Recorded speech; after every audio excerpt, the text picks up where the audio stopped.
Kisah teladan Zubair bin Awam, sahabat Rasulullah. Yang subscribe, semoga rezekinya lancar dan berkah. Amin. Assalamualaikum warahmatullahi wabarakatuh. Ada banyak hal yang bisa diteladani dari kisah sahabat Rasulullah, yaitu Zubair bin Awam. Sebagai muslim, tentu membaca kisahnya adalah hal penting.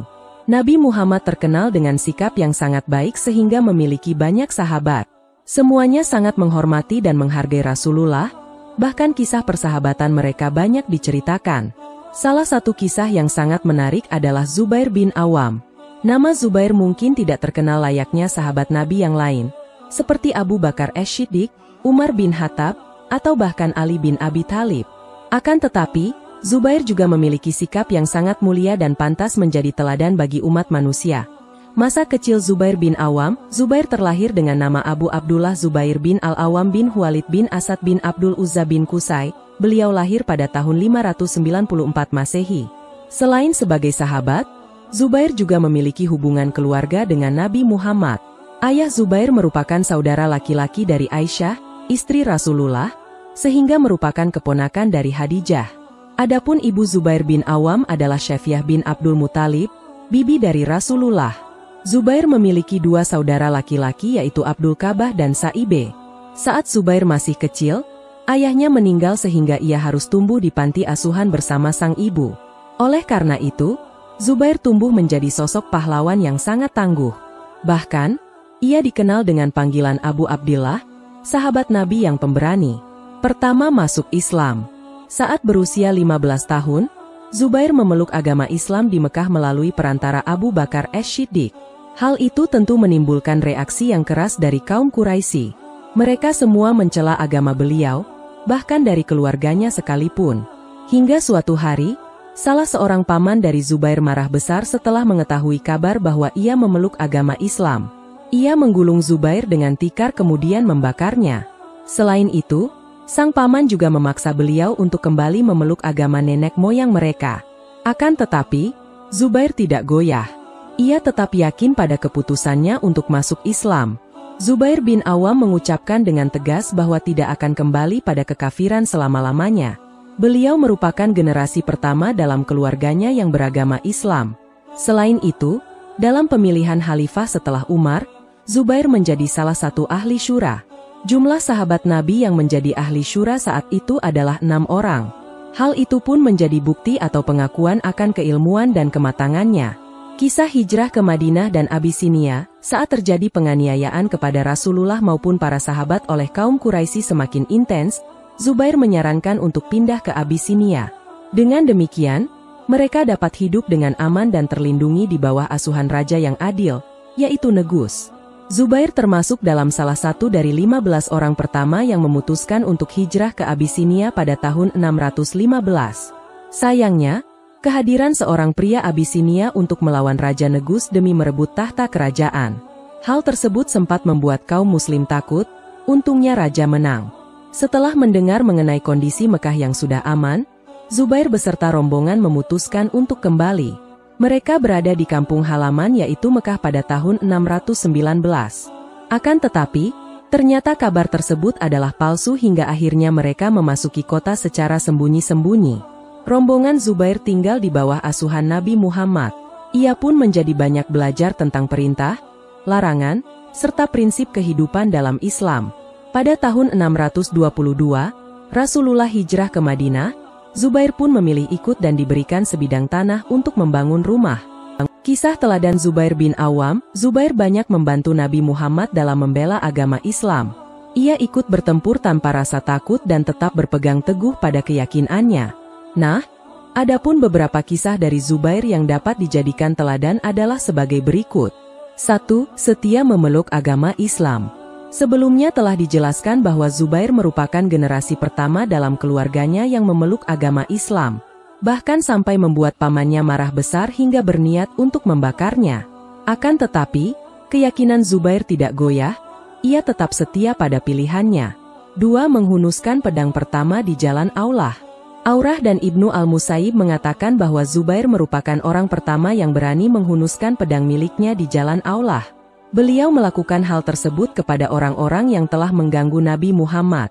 Saat Zubair tidur siang, Tiba-tiba ia mendengar seseorang berteriak bahwa Nabi Muhammad telah dibunuh. Ia pun langsung keluar dari rumahnya dengan tangan yang telah mengacungkan pedang. Mengetahui hal tersebut, Rasulullah segera menemui Zubair bin Awam. "Wahai Zubair, ada apa?" tanya Rasulullah. "Saya baru saja mendengar kabar bahwa Anda telah dibunuh," jawab Zubair. "Lalu apa yang akan kamu lakukan?" tanya Nabi kembali. Zubair kemudian menjawab, "Saya akan balas dendam kepada seluruh penduduk Mekah. Demi Allah." Saat itu merupakan awal perjuangan dari dakwah Rasulullah di Mekah sehingga masih banyak mendapatkan protes. 3. Pembawa kabar hasil perang Raja Najasyi. Pada saat umat Islam hijrah ke daerah Habasyah, Ethiopia, juga sedang berlangsung perang antara Raja Najasyi dengan para pengikutnya yang berkhianat. Perang tersebut terjadi karena sang raja memilih untuk melindungi kaum muslimin. Sebelum rombongan tiba ke Ethiopia, umat Islam ingin mengetahui kabar tentang perang. Dengan penuh keberanian, Zubair kemudian memutuskan untuk menyeberangi Sungai Nil menggunakan balon. Padahal saat itu beliau sama sekali tidak dapat berenang. Pada akhirnya, karena keberanian tersebut rombongan mendapatkan kabar bahagia yaitu kemenangan Raja Najasyi. Nah, hal itulah yang menyebabkan umat Islam lebih mudah dan aman masuk ke Habasyah. 4. Memecah kekuatan Malik bin Auf Zubair. Perang Hunain adalah perang yang berhasil menghancurkan kaum muslimin melalui jebakan-jebakan yang terpasang di dalam gua. Kehadiran sosok Zubair mampu memecah kekuatan pimpinan kaum Hawazah dalam perang tersebut, yaitu Malik bin Auf. Oleh karena itu, secara perlahan kekuatan para muslimin menjadi bangkit kembali. Pada akhirnya, mereka dapat mengalahkan para pasukan Malik bin Auf. 5. Setia dalam militer. Zubair bin Awam ikut bergabung dalam semua ekspedisi militer. Beliau ikut dalam beberapa pertempuran besar, termasuk pertempuran Khaybar, Palung, Yarmuk, Perang Badar, Uhud, hingga pembebasan Mekah. Saat itu, perang boleh untuk dilakukan karena alasan yang jelas. Dalam Al-Quran, yaitu pada surah Al-Hajj ayat 39 dijelaskan mengapa perang tersebut diizinkan, yaitu karena mereka telah dianiaya. Akan tetapi, izin perang hanya jika umat Islam lebih dulu diserang. Jika tidak, maka perang tidak boleh untuk dilakukan. Berikut ini terdapat perintah tentang perang. Larangan membunuh orang lain yang sedang beribadah. Ahmad meriwayatkan dalam sebuah hadis bahwa Rasulullah melarang untuk membunuh para biarawan yang ada di biara-biara bahkan saat mereka sedang beribadah. Artinya, mereka memiliki hak untuk menentukan keyakinannya. Larangan membunuh anak kecil, perempuan, maupun orang tua yang tidak berdaya. Dalam hadis riwayat Abu Dawud menjelaskan sesuai dengan sabda Rasulullah tentang larangan membunuh anak kecil, perempuan, serta orang tua yang tidak berdaya. Allah senang kepada orang-orang yang berbuat baik dan jauh dari kemaslahatan. Larangan untuk menghancurkan bangunan dan fasilitas umum. Allah berfirman tentang hal tersebut dalam surah Al-Qasas ayat 77. Artinya, janganlah berbuat kerusakan di muka bumi karena sesungguhnya Allah tidak menyukai dengan orang-orang yang senang berbuat kerusakan. Jangan membunuh selain prajurit perang. Saat terjadi sebuah perang, yang boleh menjadi sasaran hanyalah prajurit musuh. Orang-orang selain prajurit perang tidak boleh untuk dibunuh, baik itu anak-anak, wanita, orang tua, bahkan tokoh agama sekalipun. 6. Pedagang sukses yang dermawan. Selain memiliki sifat pemberani, Zubair bin Awam juga sukses dalam berdagang hingga memiliki kekayaan yang berlimpah. Kekayaan beliau lebih banyak dalam bentuk tanah dan rumah, seperti 11 rumah berukuran besar di Madinah, 2 di Basrah, 1 di Kufah dan Mesir serta padang belantara. Meskipun demikian, Zubair tidak pernah sombong, bahkan termasuk salah satu sahabat Nabi yang rajin sedekah dan dermawan. Ka'ab mengatakan bahwa beliau memiliki 1000 macam kekayaan. Namun beliau justru membagikan seluruh hartanya kepada orang miskin tanpa menyimpan untuk dirinya. Sikap dermawan Zubair membuat siapapun menjadi kagum kepadanya. Beliau selalu percaya bahwa Allah senantiasa akan menjaga hartanya jika membaginya, bersedekah. Oleh karena itu, Zubair tidak pernah merasa khawatir atau takut menjadi miskin. Wafatnya Zubair awal Perang Jamal.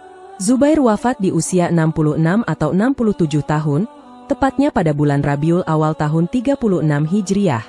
Saat terjadinya Perang Jamal, beliau dibunuh oleh seseorang yang bernama Amr bin Jurmus. Saat itu, Zubair sedang melaksanakan sholat setelah meninggalkan medan perang. Perang Jamal berawal dari perselisihan para sahabat tentang hukuman bagi pelaku pembunuhan Utsman bin Affan. Orang-orang pun turut mengadu domba hingga perselisihan tersebut semakin panas. Zubair dan Talhah berbeda pendapat dengan Khalifah Ali bin Abi Thalib. Kedua sahabat Nabi tersebut memutuskan untuk meninggalkan Mekah menuju Basrah di Irak.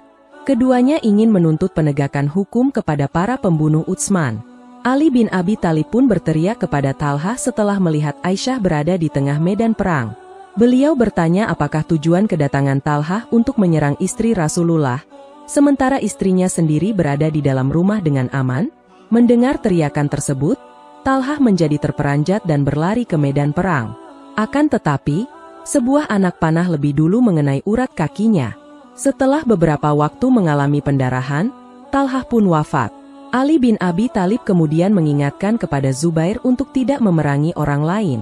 Ali meminta Zubair untuk mengingat sabda Rasulullah dan akhirnya sadar akan perbuatannya. Zubair berjanji untuk tidak memerangi orang lain yang tidak memiliki keyakinan yang sama dengannya. Titik akhir perjalanan hidup Zubair. Setelah meninggalkan medan perang, perjalanan hidup Zubair mencapai titik akhir. Kabar wafatnya menjadi duka yang sangat mendalam bagi Ali bin Abi Thalib. Beliau bahkan mengatakan bahwa nerakalah bagi orang yang telah membunuh putra dari Syafiah ini. Nabi Muhammad menganggap Zubair sebagai salah satu sahabat terbaiknya. Beliau pernah bersabda bahwa Abu Bakar, Umar, Utsman, Ali, Talhah dan Zubair akan masuk ke dalam surga. Kisah dari Zubair bin Awam ini bisa menjadi pembelajaran bagi umat muslim.